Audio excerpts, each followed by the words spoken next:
Hoje à tarde, eu estava lá vendo um documentário e o documentário me remeteu para uma questão que é algo com o que eu lido a minha vida inteira, como observação, como curiosidade, como interesse psicológico, espiritual e filosófico, e de todos os níveis, porque é uma questão que tangeia uma quantidade enorme de teorias de percepção e tem a ver com cognitividade, com essa capacidade de absorver conhecimento. Eu não estou falando de conhecimento acadêmico, eu estou falando de conhecer numa relação saudável, equilibrada, proporcionada, real, o que está acontecendo na realidade e o que daquilo ali eu estou conseguindo apreender, compreender, processar, discernir, entender e responder de maneira apropriada, adequada, proporcional e igualmente real. Se existe algum gap, algum fosso, algum distanciamento, algum afastamento entre essas duas manifestações, o real e a minha interpretação dele, pior quanto seja o gap, tanto pior e mais difícil será para mim, em termos de alienação, de distanciamento do mundo real, de possibilidade de desenvolver mecanismos dissociativos da realidade, ou no desenvolvimento de paranoias, de suspeições, ou no que diz respeito a me colocar numa atitude reativa, ou agressiva, ou ofensiva, ou ofendida, ou em qualquer que seja a dificuldade relacional que tem a ver com aquilo que mais nos atrapalha no cotidiano, tem a ver com a nossa capacidade de entender ou não compreender. De fora, às vezes, você fica olhando e vê pessoas brigando pela mesma defesa da mesma tese. Estão dizendo a mesma coisa, defendendo a mesma coisa e quase se esmurrando. Porque usam códigos de linguagem diferentes, porque usam lógicas distintas, tem uns que são mais pedagógicos e lineares, outros são mais picados e soltam fragmentos da mesma coisa, mas não os entregam numa perspectiva unificada. Alguns têm zigue-zagueamentos mentais, diferentemente de outros que são mais lineares. E aí, no meio disso tudo, o que a gente vem cá, meu amorzinho, senta ali, ó, sem nenhuma, tudo bem? Companheiro de Turquia. Então, esses elementos, esses aspectos, são provavelmente os mais difíceis no nosso entendimento humano, porque eles estão e habitam um lugar mais profundo do que a análise sintática, do que a construção vernacular lógica, do que o encadeamento de raciocínio, do que qualquer uma dessas coisas que teoricamente deveriam fazer a nossa comunicação uns com os outros se tornar mais clara ou não. Frequentemente você vê algumas coisas serem ditas com começo, meio e fim e com uma lógica simples, absolutamente nítida. E os ouvintes reagirem àquilo como se tivessem sido ofendidos, o que garante que não existe nenhuma relação muito clara de causa e efeito entre a lógica de uma exposição, de um arrazoado, de uma construção de pensamento, com clareza, e a recepção, a captação, a reação, a resposta das pessoas. Entre uma realidade e a suposta compreensão dela, tem uma quantidade enorme de camadas e camadas e lâminas e filtros de percepção, de preconceito, de traumas, de emoções reativas, de bairrismos, de aferramento e enraizamento culturais, de compromissos inconscientes que a gente tem com pessoas amadas da vida da gente que já foram, mas que nos disseram durante décadas: nunca esqueça disso, meu filho. Nunca transgrida isso, meu filho. E aí aquilo se transforma num dogma dentro da gente, e que nem sempre é a coisa certa, mas se tornou um absoluto dogmático, familiar e emocional e cultural, porque foi pronunciado e repetido dezenas de vezes por gente que a gente ama, respeita, quer bem e só nos fez bem durante a vida. Isso, sendo simplésimo, eu estou colocando como introdução a vocês, porque de fato, se eu fosse iniciar falando sobre os vetores e fatores e variantes e variáveis de todas essas coisas que podem causar dispersão ou bloqueio cognitivo na gente, eu ia ter que passar o resto da noite falando aqui. Mas não é o caso. No entanto, eu creio que, apesar da simplicidade dessa introdução, todo mundo aqui já se situou bastante. Agora, a segunda coisa que eu gostaria é que, além de ter se situado, você também reconhecesse o que isso pode gerar de dificuldade em todas as áreas da vida da gente. Todas. Casamento é a primeira. Ou no namoro, ou na criação de filhos.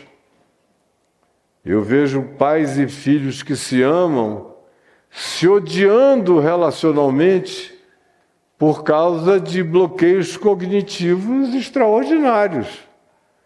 Aí eu ouço um lado e ouço o outro. Está todo mundo desejando a mesma coisa e o mesmo bem, mas o modus operandi comunicativo é totalmente diferente.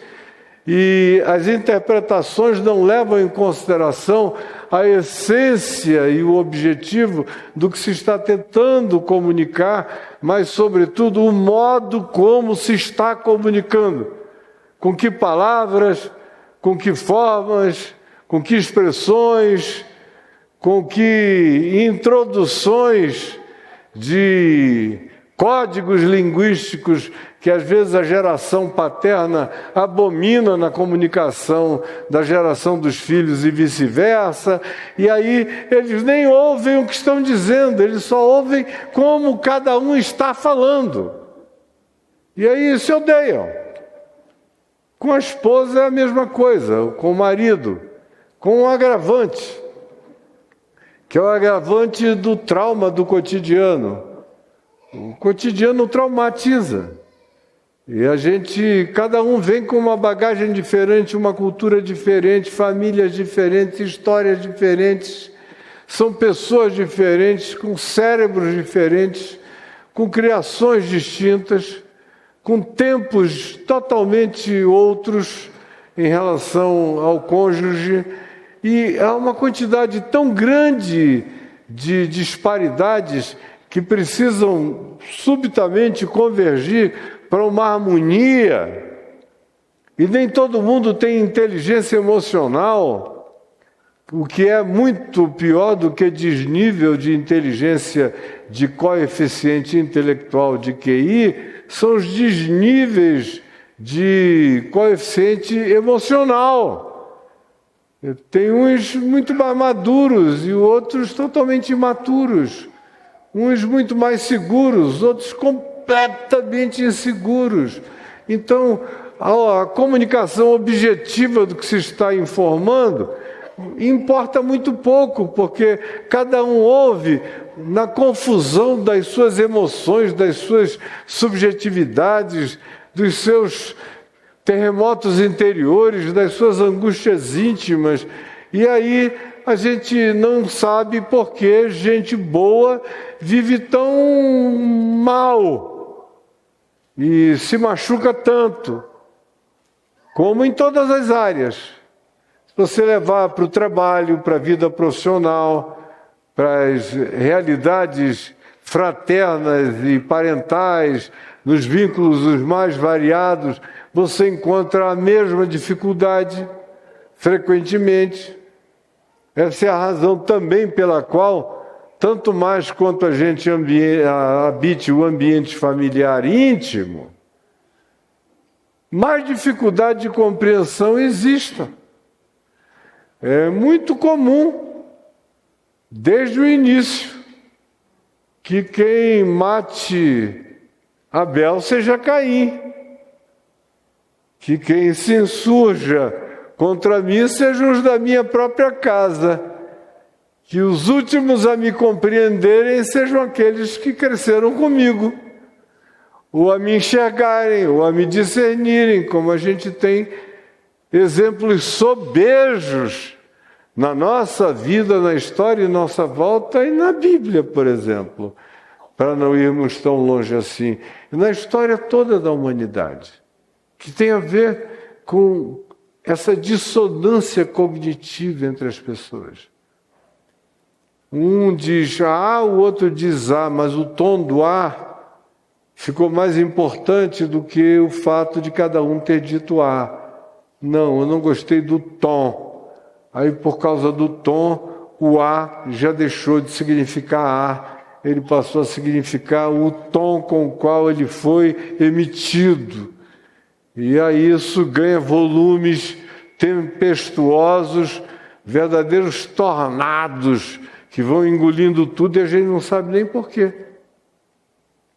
Agora, o interessante é que se tem um texto, um livro, aonde isso que eu estou dizendo aqui para vocês superabunda, praticamente a cada página você encontra um dilema dessa natureza, é a Bíblia, que está aqui diante de mim, diante de vocês.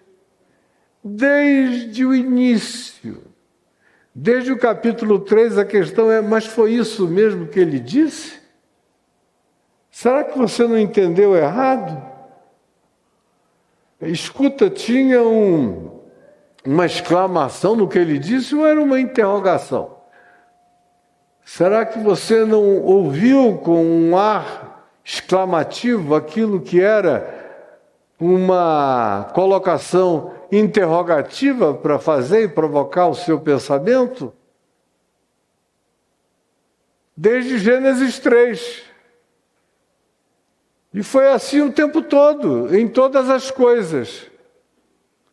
Em praticamente todos os elementos pivotais, marcantes, que caracterizam as grandes viradas de compreensão e de inteligência, de apreensão e de discernimento. Na Bíblia, a gente tem que lidar antes com alguma guerra de compreensão cognitiva, por causa dos bloqueios estabelecidos, por causa dos preconceitos como filtros impermeáveis e intransponíveis muitas vezes. E aí, para não falar para sempre, e eu não estou com muita esperança de que eu vá conseguir dizer a vocês o que eu gostaria de dizer apenas no dia de hoje, provavelmente vai ter um to be continued no próximo domingo, mas eu peguei alguns textos aqui, só para começar, por exemplo, com Isaías, capítulo 6, verso 9. Depois que um serafim, que é uma criatura multidimensional, que assiste diante de Deus, que tem a sua própria constituição energética, a sua natureza, a sua entidade, a sua realidade, a sua pessoalidade, num nível totalmente diferente da dos humanos, se aproximou de Isaías e falou com ele em nome do Senhor Deus e purificou-lhe os lábios. E aí disse da parte do Senhor, ouve-se primeiro a voz do Senhor dizendo: a quem enviarei, quem há de ir por nós? É um Deus que inclui outras criaturas no seu próprio diálogo. A quem eu enviarei, quem há de ir por nós? Está falando de categorias universais, angelicais, de entidades de consciência diferentes de nós humanos. Era para enviar um humano chamado Isaías, mas ele pergunta isso a um conselho de consciências que estão ali assistindo aquilo tudo, como o serafim que é aqui mencionado. Quem há de ir por nós? Aí o verso 9 diz: então disse o Senhor a ele é Isaías, vai e diz a este povo: ouvi, e não entendais, vede, mas não percebais. Torna insensível, Isaías, o coração deste povo, endurece-lhe os ouvidos e fecha-lhes os olhos, para que não venha ele a ver com os olhos e ouvir com os ouvidos, entender com o coração e se converter e seja salvo. Aí você diz, bom, aí coitado do povo, não é? Isso é Deus que está mandando Isaías ir e fazer isso. O problema é que é Isaías. Você tem o resto do livro e da história de Isaías aqui na sua frente, para ver que ninguém foi tão minucioso nesse Velho Testamento quanto Isaías. Quanto mais o homem explicava, menos entendiam. Ele é o mais messiânico de todos os profetas. Ele é o mais profetista de todos os profetas. Ele é o mais poético, ele é o mais pedagógico, ele é o mais acadêmico, ele é o mais versátil, ele é o mais carregado de poesia. O vernáculo dele é shakespearianamente lindo e elaborado, maravilhoso. Mas tanto mais quanto ele assim faça, menos compreendido ele é. Mostrando que o que se disse a ele no início é: por mais que você explique, com lábios limpos e coração purificado e com a melhor intenção do seu ser, você vai encontrar um povo que mesmo ouvindo, tendo todos os seus sentidos penetrados e visitados pela maior clareza de exposição possível, na realidade tem um elemento subjetivo que habita e lateja no íntimo praticamente indevassável do ser. Eles ouvem de mau grado.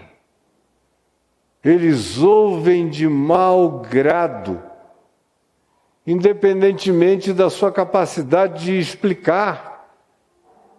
Há um elemento invencível no poder daquele que ouve. O poder daquele que ouve é infinitamente maior do que o poder daquele que fala. O que fala pode ter uma força de comunicação brutal, mas se aquele que ouve ouvir de mau grado, quem poderá atravessar essa camada oferecida de impermeabilidade cognitiva? Quem conseguirá?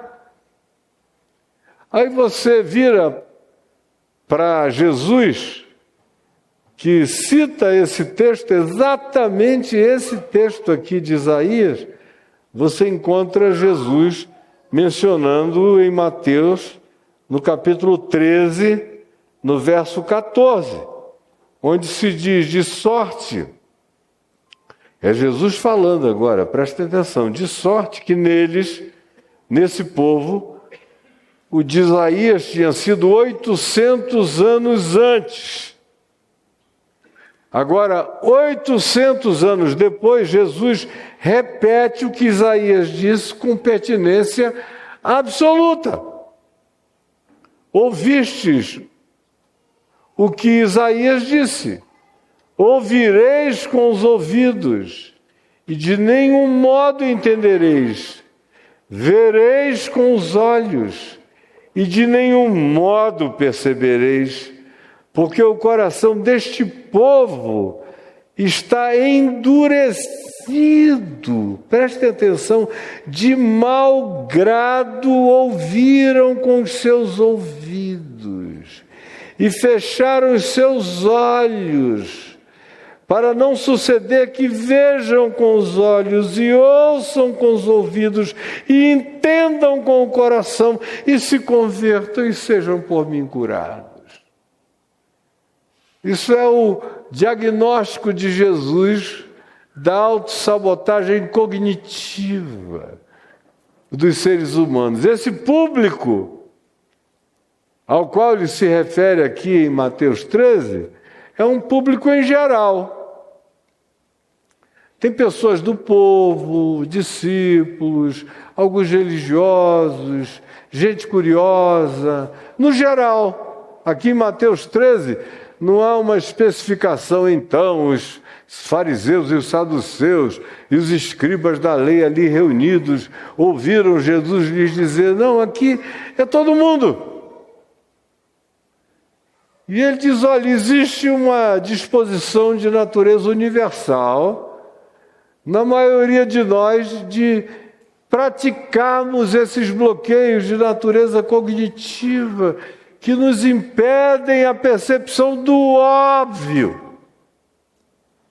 O óbvio é o que há de mais difícil para ser assimilado por nós. A gente faz ginásticas as mais variadas para ver se decifra charadas. Mas se você apresentar o óbvio, a maioria vai ter esse tipo de reação de bloqueio cognitivo multissensorial, como é o caso da descrição feita por Jesus aqui. Aí, se você quiser, e se você for adiante, você vai encontrar ocasiões diferentes, específicas, inclusive aquelas onde positividades extraordinárias nos visitam. Coisas que qualquer um deveria querer para si. Aí elas nos acontecem e a gente não enxerga. Não é só o ouvir de mau grado. Há outros elementos também de natureza cognitiva que podem estar presentes, como o dizer: não, isto é bom demais para ser verdade. Você já se apanhou dizendo: isto é bom demais para ser verdade? E não raramente é bom demais e é verdade. Mas só por causa dos nossos traumas passados, ou das advertências paterno-maternas, ou de avós e avós traumatizados, ou de voltas que a gente tenha levado de pessoas amigas que nos enganaram, a gente toda hora, quando vê aquela bola da graça quicando na sua frente, o goleiro saiu do gol, está tudo aberto, a torcida em pé, esperando para você correr para o abraço, mas você diz: não é possível, está fácil demais, é bom demais para ser verdade, eu não vou chutar essa bola não, porque isso deve ser armação. Aí dá as costas e vai embora e perde uma excelente oportunidade na vida. Um cara legal pra caramba que chegou, mas lembra um sujeito que te deu a maior volta quando você tinha 19 anos de idade, aí você diz: não quero não, é a cara do fulano, e você já com 39. E aí não dá nem a chance de ouvir, de sair, de comer um pouquinho de sal, para ver se rola alguma outra coisa que não seja o seu trauma tão machucador de algum passado ferindo para a sua alma. E assim a gente podia aplicar aonde a gente quisesse.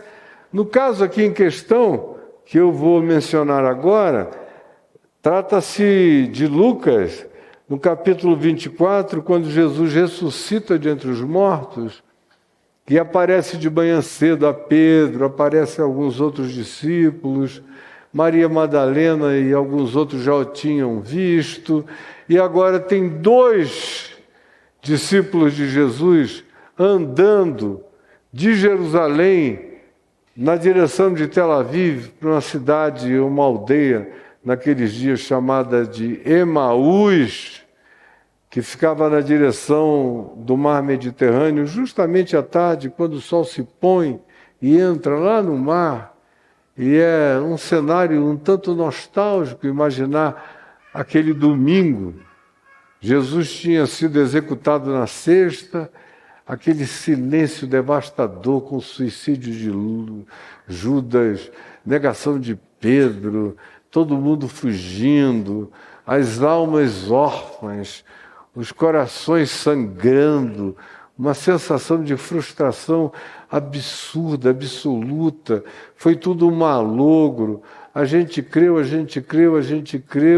pensou que era ele, mas não era ele, não. Aí vem Jesus, enquanto esses 2 vão andando e discutindo, poxa, como é que a gente entrou numa dessa? Vem Jesus ressuscitado e entra.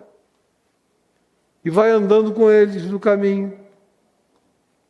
E o texto diz aqui em Lucas que os seus olhos, porém, estavam como que impedidos de o reconhecer. Esse bloqueio cognitivo é uma coisa muito poderosa. Eles deram Jesus como morto e estava Jesus ressuscitado ali, mas eles não enxergavam. Porque na mente deles, Jesus estava sepultado, liquidado, acabado, e eles não enxergavam a alternativa da ressurreição na frente deles. Ou você vê outras ocasiões, por exemplo, se você abrir aí em Mateus, no capítulo 16, você vai ver aquele diálogo de Jesus perguntando: quem dizem as multidões que eu sou? Aí vem as respostas dos apóstolos. Aí depois Jesus fala pela primeira vez do que seria a igreja dele, que as portas do inferno não prevaleceriam contra ela. Obviamente ele não estava falando desse negócio amorfo que está aqui à nossa volta, que tem o apelido de igreja, onde o diabo habita lá dentro. Não é nem que as portas do inferno não prevaleçam, não. As portas do inferno entraram, isso aí virou o portal do Hades. Não é disso que Jesus está falando. Mas quando ele acaba de dizer isso, e Pedro fica todo animado e diz: tu és o Cristo, o Filho do Deus vivo, e Jesus o abençoa: bem-aventurado és tu, Simão Bar-Jonas, porque não foi carne nem sangue quem tu revelou essas coisas, mas meu Pai que está nos céus. E vai falando com ele e com os outros e tal. Aí diz lá, na sequência do texto, o seguinte: daquele momento em diante, capítulo 16, verso 21 para frente, daquele momento em diante, passou Jesus a dizer a eles que era essencial, importante, fundamental, inadiável, que ele fosse para Jerusalém, aonde ele seria preso, esbofeteado, chicoteado, maltratado, cuspido, julgado, lanhado, arrebentado, crucificado, morto, e termina dizendo: porém, ressuscitarei no terceiro dia. A introdução é pesada, é uma lasqueira. Mas não termina aí. Termina dizendo: mas no terceiro dia ressuscitará. o Filho do Homem. E eles só ouviram o que eles quiseram ouvir. No terceiro dia ressuscitará. Não entrou no coração de ninguém, a tal ponto de que Pedro disse: para com essa conversa negativa. Para com isso. Coisa horrorosa. Eu sou o teu cockroach, o teu coach. Não pode. Pensamento positivo. Vamos falar aqui a linguagem da positividade, que é isso. Eu nunca vou deixar que isso te aconteça. Olha que as palavras têm poder. Aí Jesus olha para Pedro e diz: rapaz, arreda de mim, Satanás. Porque tu não cogitas das coisas de Deus, só cogitas das coisas do homem, de sucesso, de continuidade, de longevidade, dessas coisas todas. O meu reino é de outra natureza. Sai daqui, Satanás. Só porque tu recebeste uma revelação do meu Pai, você acha que agora você é a revelação contínua e ambulante? Claro que não. O mesmo homem que recebeu aquela revelação de tu és o Cristo, Filho de Deus, é capaz de 1 minuto depois falar a maior barbaridade do mundo. E o bloqueio cognitivo que está nele é muito forte. Isso vai acontecendo e você vai observando, e depois me pergunte: por que, Caio? Vou dizer, mas isso acontece diversas vezes. Jesus diz isso a eles: estamos indo para Jerusalém e o Filho do Homem será morto.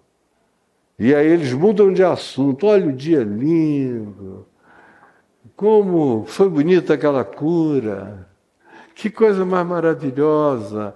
Não queriam falar no assunto de jeito nenhum. Toda vez que Jesus falava, há uma incapacidade deles de tratarem daquilo por uma razão, e prestem atenção, por favor, prestem atenção. É que a narrativa interior que eu adoto tem mais poder do que toda a verdade, factualidade e demonstração histórica, soberana que nos possa ser oferecida. É por isso que quando vocês veem coisas inegáveis, tipo uma pandemia, com todos os perigos universais dela, por isso é pan, está em todo lugar.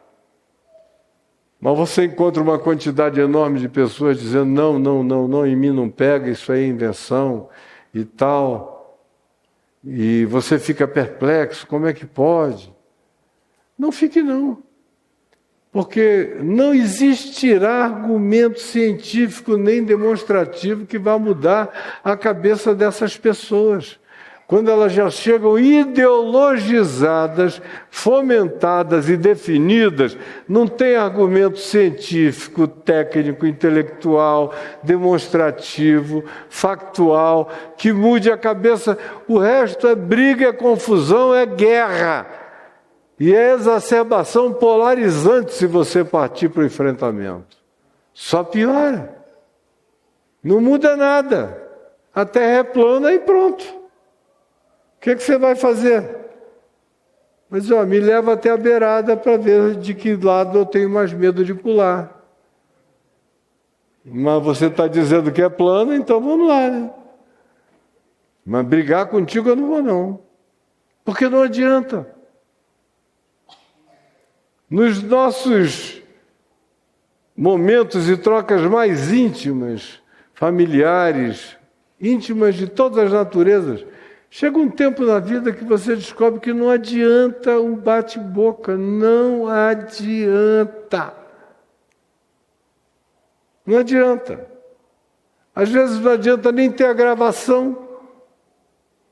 Hoje em dia, você mostra uma gravação, logo um garoto de 14 anos, é montagem, cara, você não entende nada disso. Então, tanto faz. Você ter gravação, não ter coisa nenhuma, ser só a tua palavra ou não ser coisa alguma, as pessoas se definem por aquilo que elas já se definiram previamente, independentemente do acervo corroborativo.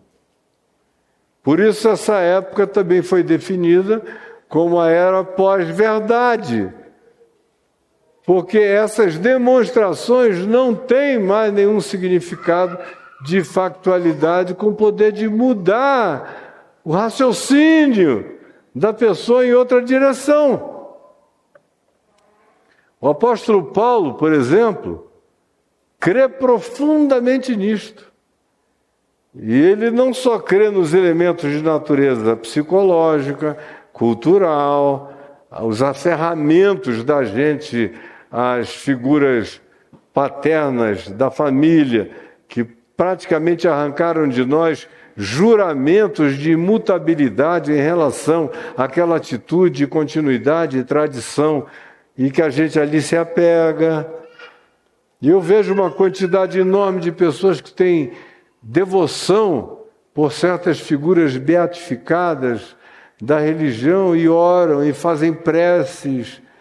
E aí chegam os crentes, que são os crentelhentes, enchendo a sua paciência, querendo que você tenha o poder da dissuasão dessas pessoas. Vá lá, pastor, com seu argumento e mude isso. Eu digo, eu? Cara, eu já estou velho demais para saber que não é assim que funciona. Não vou mesmo. No dia que isso tiver que acontecer, essa pessoa vai me procurar espontaneamente, com outra atitude, e a conversa vai ser simplesmente um átimo de um sopro e o entendimento já vai mudar todinho, porque ela mudou-se antes de admitir que tinha mudado, mas do contrário, eu só vou fazer inimizades, ódios e brigas e hostilidades. Às vezes a gente faz isso por uma questão de consciência, sabe que a maioria não está entendendo. Mas você diz, eu tenho essa obrigação diante de Deus da minha consciência. Como em 2018 eu perdi mais de 300 mil seguidores nas redes sociais, porque eu dava apoio à candidatura da nossa irmã querida, minha amiga íntima, Marina Silva, que é minha irmãzinha do coração, como vocês são. E ela, numa certa medida, com muito mais intimidade, dentro da minha casa e com a nossa família. Querida, eu conheço, sei quem é, conheço o estofo do coração, da alma. Aí eu fui, apoiei em 2010, 2014, mas em 2018 já estava aquela polarização maluca, e os crentes já estavam doidinhos.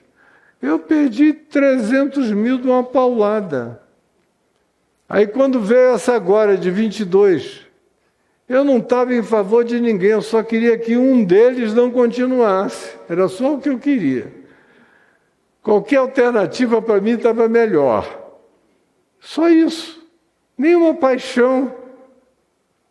Como eu não tenho nenhuma paixão que não sejam amizades do coração com outras dimensões da vida da pessoa. Perdi mais 300 mil. Que estão voltando agora devagar. Agora, eu não sou a Xuxa, né? A Xuxa, a gente jantando lá na casa dela, o maior papo, ela me falou, sabe quantos eu perdi nessa eleição agora de 22, Caio? Eu falei, quantos? E quase 1 milhão. Aí eu quase ri, falei, perdeu pouco. Porque você que tem 24 milhões, sei lá quantos seguidores, perder 1 milhão é bobagem. Agora eu, que não tenho nada disso, perder 300 mil, meu Deus, fiquei só nos ossos, minha filha. Todo descarnado. Mas para mim valia a pena, minha consciência tranquilizou-se, eu dormi em paz, fiz o que eu achei como cidadão desse país e como uma pessoa com responsabilidades espirituais sobre milhares de outros, que era o que eu devia pontuar. É o que eu gosto? Não, eu gosto é de pregar o Evangelho, só isso. Espero em Deus que não seja mais preciso, porque eu particularmente não tenho nenhum prazer nisso. Mas vocês lembram do bloqueio? Adiantava discutir? Claro que não. Estava fechado e bloqueado. E no Evangelho é o tempo todo você encontrando Jesus afirmando essa predisposição mental de sabotagem da verdade em nós. E aí as verdades mais maravilhosas são sabotadas dentro da gente. Eu nem comecei a falar ainda. Por isso eu vou parar agora. Eu continuo depois. Vou parar agora. Quero continuar domingo que vem. Porque a pergunta é, por que a gente faz isso? Quais são os elementos que mais recorrentemente estão por trás dessas atitudes, desses bloqueios, dessa cegueira cognitiva? Quais são?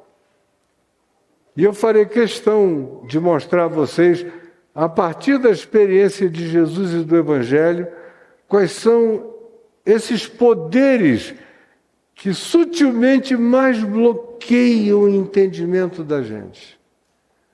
Aí você vai começar a entender um pouco melhor. Hoje, olha aqui para mim, eu só peço uma coisa de você. Que você saia daqui começando a se perguntar, meu Deus, quais são as crostas de bloqueio cognitivo que me impedem de aproveitar, de me apropriar, de saborear, de usufruir, de conhecer, de provar para o bem, de não lutar contra os fatos da verdade, não ter medo da realidade, porque todas as vezes que eu me evado da verdade e da realidade como verdade e da verdade como realidade, todas as vezes que eu me evado do conceito verdadeiro, ou toda vez que eu me evado da factualização inquestionavelmente verdadeira, ou de ambas as coisas casadas e conjuminadas, quem adoece sou eu. Eu vou ficando escravo de uma coisa pequena. A mente atrofia, a alma, a pequena, o espírito perde seus potenciais de discernimento, a vida se aleja,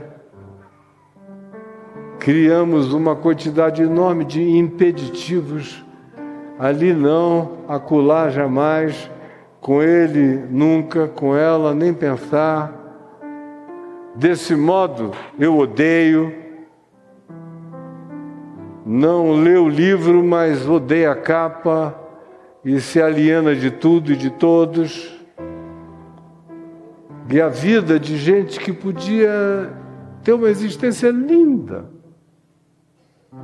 que podia ter a semente desse Evangelho dando fruto a 30, a 60 e a 100 por um, não dá fruto nenhum. É sempre uma semente que cai à margem, ou cai sob chão pedregoso, sem raiz, ou cai no meio de uma concorrência enorme de espinhos que sufocam tudo, ou cai no meio do ódio, cai no meio da raiva, cai no meio do culto ao orgulho, cai no meio da avareza, do amor ao dinheiro absoluto, cai no meio de uma quantidade enorme de outras coisas que a gente nem percebe. Vai vivendo e existindo, vai do berço até a sepultura, vivendo essa vidinha completamente diminutiva em relação à graça extraordinária que poderia explodir de você. A grande maioria dos que estão aqui não renderam ainda nem 10% do que poderiam render na vida. Não tem nem ideia do que poderiam ser. Eu olho para a minha vida e tem muita gente que acha que eu sou uma pessoa que produzi, arranquei muito de dentro de mim, mas eu sei que eu teria pelo menos o triplo para produzir em mim e a partir de mim mais do que eu trouxe e entreguei até o dia de hoje. E quanto mais idoso eu fico, mais certo disso eu me torno, e nos últimos tempos mais disposto a buscar reverter esse processo eu me coloco. Quero sair varrendo tudo que não seja caminho, verdade e vida de diante de mim. Sem que a gente perceba, a gente fecha muita porta, perde muito tempo, deixa de amar muita gente boa, deixa de aprender com muita gente feia. Um dos muitos preconceitos de bloqueio cognitivo é também de natureza estética. O cara não tem dente, você parece que não vai ouvir nunca nenhuma sabedoria saindo dali, só porque ele é desdentado. É verdade, é ou não é verdade? O cara chega lá, não tem dente nenhum. Mas se chegar um assim, com aquelas lâminas de cavalo lá do jockey, que faz céu, que a gente quase nem vê mais o rosto, é só dente, assim.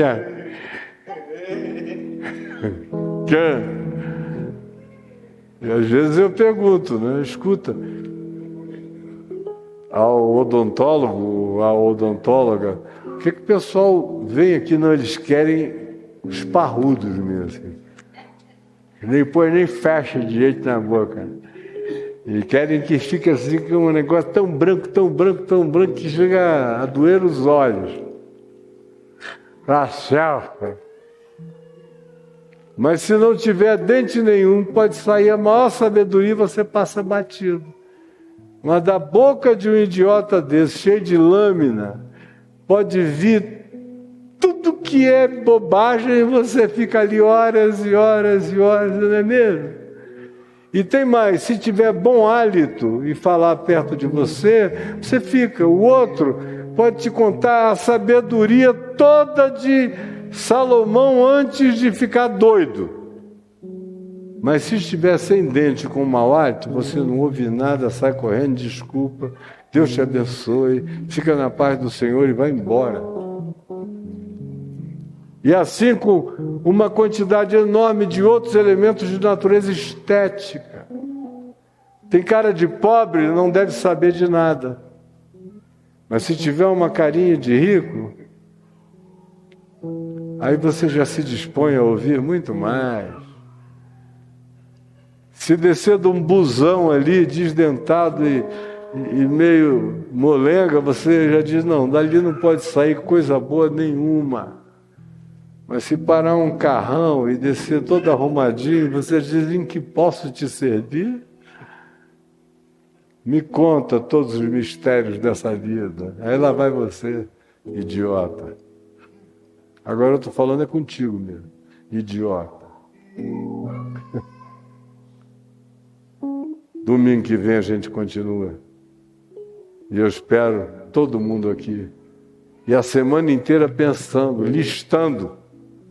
Vai fazendo uma lista Peça ao Espírito Santo para iluminar você, para você ver a quantidade enorme de forças, de fatores, de vetores, de conjunções proporcionadoras de bloqueio cognitivo e de percepção, de inteligência emocional, de inteligência intelectual, de inteligência espiritual, de sabedoria, para ajudar você a se posicionar de melhor forma e de melhor maneira e de maneira mais saudável nessa vida, dilatando-se e aproveitando a maravilha da sua vida e dos seus dons, que até aqui estiveram, como Jesus diz lá em Mateus 25, lembram daquela parábola dos talentos?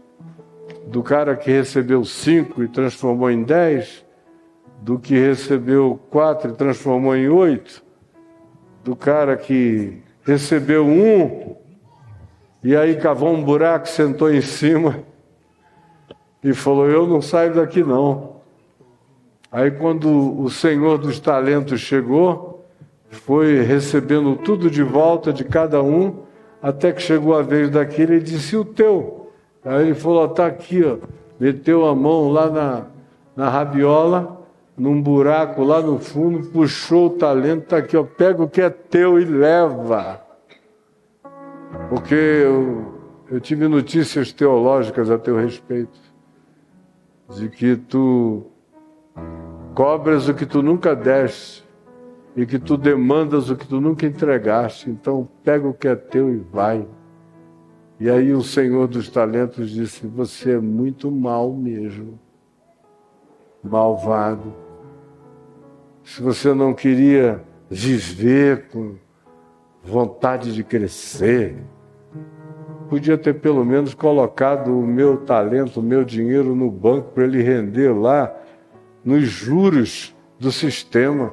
Mas você não quis a ajuda de nada nem de ninguém, sentou em cima da graça e ainda me acusa de ser mau. Você não tinha nada e o que você tinha eu te dei. Aí você transforma isso numa projeção de maldade, severidade contra mim, falando apenas do seu estado de espírito, de quem você é, seja sobre você o que você diz que eu sou. Pense nisso e vamos ficar em pé só rapidinho para orarmos, tá bom? Domingo que vem todo mundo e mais alguns. Agora, uma importante informação. Está sendo gravado aqui, quarta-feira vai subir para o YouTube essa gravação que você está assistindo. Para quem quiser ouvir de novo, informar outros, dizendo: vamos lá domingo, mas já fica sabendo do preâmbulo, desse prelúdiozinho que foi o que eu trouxe a vocês agora, tá bom? E a segunda coisa, não para acomodação de ninguém, mas por compaixão visceral, aqueles milhares e milhares e milhares de irmãozinhos e irmãzinhas lindos que nos assistem no mundo inteiro, todo lugar onde tem brasileiro, na Ásia, na África, na América Latina, em todos os lugares, em Angola, Moçambique, em Portugal, então é para todo lado, gente de todos os lugares. Oh, reverendo, estás aqui, aquela coisa mais linda, em todo lugar, dentro do banheiro, saindo nos lugares mais indiscretos, o cara: deixa eu fazer uma selfie. Não, aqui não. Vamos sair da frente do mictório, pelo menos, né? Senão você flagra o que não deve. Então, a partir do outro domingo, se Deus quiser, a gente vai começar a transmitir com uma câmera só, focada em mim, só para esse pessoal que está em outros países receberem. Foi o que eu fiz a vida inteira. Antes de todo mundo fazer, eu já fazia com a VMBTV. Aí agora, depois da pandemia, eu parei de fazer aqui, mas faço de casa todo dia. Nessa viagem, no entanto, eu fiquei tão comovido com tantos apelos e pedidos que eu já combinei com o Tiago, com o Dilson. Nós vamos começar a transmitir até que a gente consiga colocar uma ótima internet 5G aqui, vai precisar de recurso financeiro, e até que a gente sofistique mais, porque por enquanto vai ser uma câmera só. O Dilson está filmando ali para depois mandar para eles fazerem os inserts na hora da montagem. Mas fique sabendo disso. Não é para você não vir, entendeu? Pelo amor de Deus, o comodismo é um negócio horroroso. Ou então eu não transmito nada, continua tudo quarta-feira e você tem que vir aqui, concorda comigo? É isso mesmo, vamos dar as mãos só um segundo, antes da ceia, e agradecermos. Senhor, repita comigo, Senhor, abre o meu entendimento, revela-me os meus bloqueios, lava a minha mente, minha alma, minhas emoções, meu entendimento, e dá-me um desejo de compreender e de praticar toda a tua vontade, para o meu bem e para o bem daqueles que comigo convivem. Em nome de Jesus. Amém e amém. Aleluia. Dilson, meu irmão, vamos começar a distribuir o vinho e o pão. E quando você receber, não tome e não coma, guarde, para que comamos e bebamos juntos, tá bom? Então, não coma e não beba, espere para fazermos isso juntos. Minha gente amada de Deus, na noite em que o Senhor Jesus foi traído, ele tomou um pão e ele o partiu, rasgou e o deu aos seus discípulos, dizendo-lhes: isto é o meu corpo, que será entregue, rasgado, dilacerado por amor de vós. Todas as vezes que comerdes desse pão, lembrem do meu amor,